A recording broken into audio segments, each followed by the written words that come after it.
see, first of all, our audience, if there are questions, points, or I will start talking.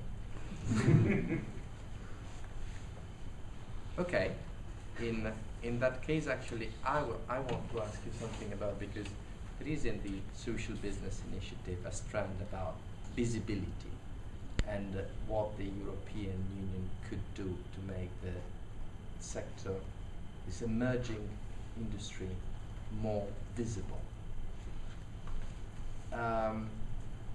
What are your concrete suggestions? And how would you connect this to the other agenda about citizen engagement, if you see a connection, or this is just an economic strand? One of the things I didn't mention was that we have an innovation mainstream and transnational project, and we're currently working with Italy, Spain, Sweden and Poland. And we're coming to a real strong common understanding about what social enterprise is across those four countries and those four partnerships. So I think we're able to raise the agenda and the understanding to policy level through that project, because the innovation part of it has been about going to those countries and learning and understanding what they mean by social business, social economy. And we've got a common understanding now, and we've got some real practical results and outcomes as a result of that, and we're now mainstreaming it. So I think by going through that process, mainstreaming the work, which has actually evolved into something called Steps to Success, and we've embedded that in our ERDF programme now. So I think by working across countries, across European countries, then we've got more of an engagement with the Commission through the four countries rather than just coming from the UK. So I think by undertaking work like that, then we can raise the profile. And I know that through Northwest Network we're involved in a citizenship project. So again, there's a synergy and there's a transfer of knowledge between those products. So I always come from a grassroots basis and build up to policy rather than engage in policy and filter down. So you will always get practical examples, I think, from me and how I approach things. Alison. I mean, it comes back to what we've all highlighted really, which is, I think, in order to create a network, you've got to talk about, in order to create a network which you subsequently wish to promote, you've got to find a common language, and I don't mean that in an ironic sense of, what's that dreadful European language? So what was it? Esperanto. So we're not talking about finding the Esperanto for the social enterprise, but it does have to be, I think, there's some interesting debates about models and a lot of validity in some of the models that exist, but we do need to talk about impact, and particularly on the social economy. I think the primary drivers are going to come in some of the economic imperatives, like particularly youth unemployment. So I think where there are specific issues that need to be tackled, I think those will be so rather than this lovely but expansive notion of wishing to promote the social economy because we're all jolly good eggs, I think it will come from this idea that we need to get young people back to work. We need to support regeneration in areas where government finance might not be able to sustain its previous levels of investment.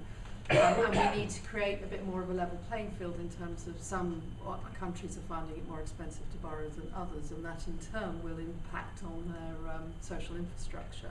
So these sorts of primary, I think, economic drivers will set up a dynamic where you're going to be saying, well, okay, in order to address those very important and quite potentially quite catastrophic problems, what sort of initiatives Europe-wide are we going to be taking? And that's where the social economy comes in.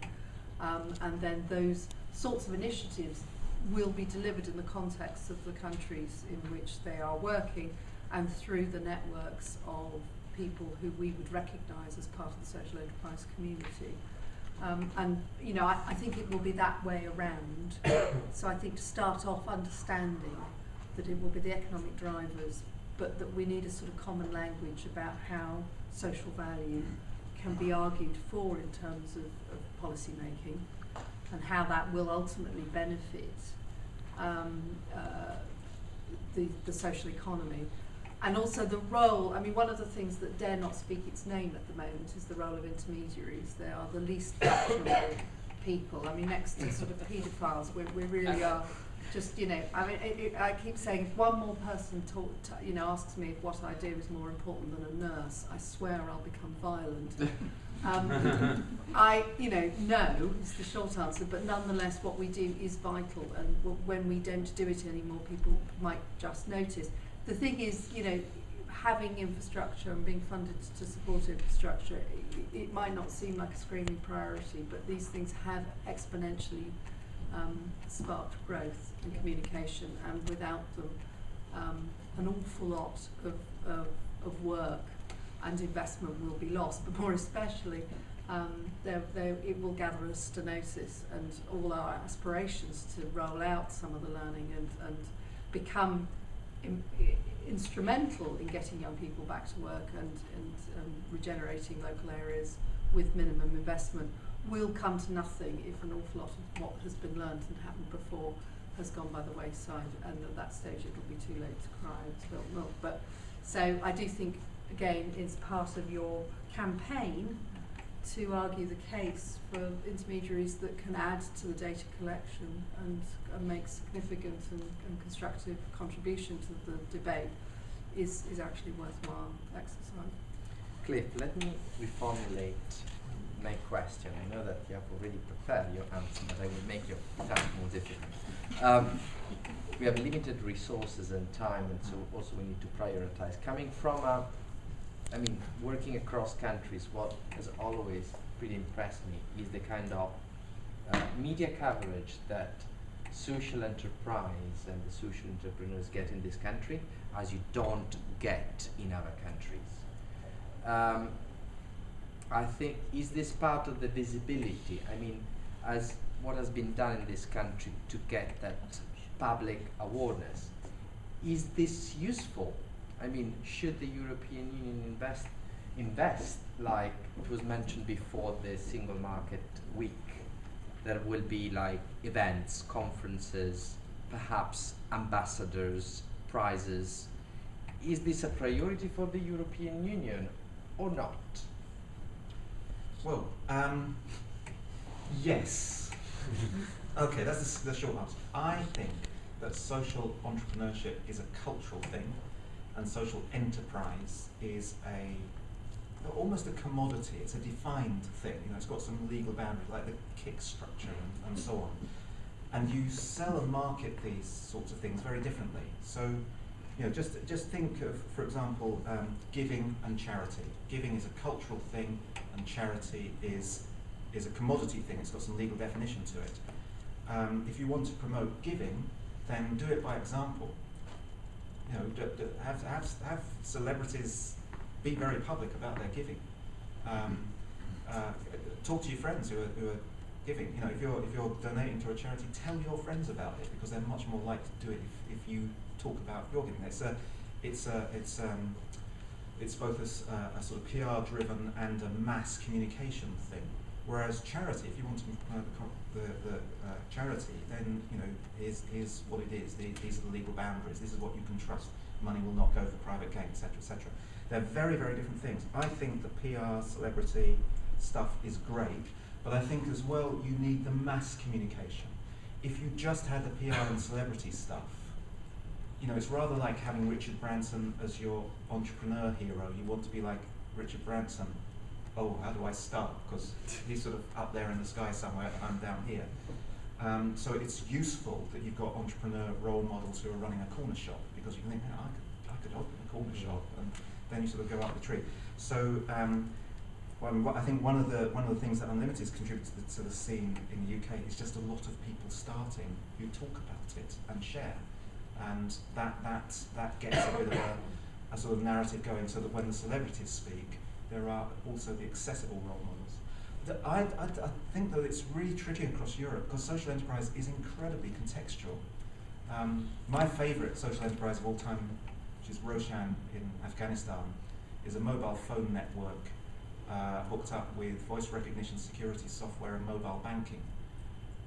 And it's a profit distributing company with a charity on the side, which is majority owned by a religious order, the Ismaili sect, the Aga Khan Foundation. So is that, in the UK, would that be a social enterprise? I don't think so. But in Afghanistan it is, because it means that illiterate rural villagers can do legitimate business. So how, across Europe, with all the different traditions and the very different economic and social circumstances, it is going to be very tricky to get one view of what social enterprise is and market that. I really hope it's the broader view, not the narrow intersect, but social entrepreneurship is more in common, because social entrepreneurship is a force of nature. It's a human will to do good for people who have experienced stuff that you've seen firsthand.